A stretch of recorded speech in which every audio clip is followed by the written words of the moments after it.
Testis ఏవైతే ఉంటాయో అంటే బాల్స్ ఏవైతే ఉంటావో మీకైతే ఇప్పటివరకైతే తెలిసిపోయింది అవి స్పెర్మ్ ప్రొడక్షన్‌లో హెల్ప్ చేస్తాయి. ఇవి చాలా సెన్సిటివ్ ఉంటాయి, డెలికేట్ ఉంటాయి.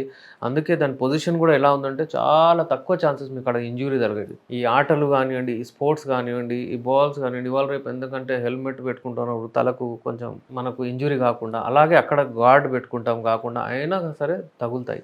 వాళ్ళు దాన్ని ఇగ్నోర్ చేయొద్దు. చాలామందైతే ఇప్పుడు అవన్నీ ఉంటాయి గానీ పల్లెటూరులో అటు ఇటు ఎవరైతే ఆడతారో సింప్లీ రఫ్‌గా వాళ్ళు ఆడేస్తారు. వాళ్ళకు దెబ్బ తాకితే అటు ఇటు బొర్లాడతారు, నొప్పవుతుందంటారు.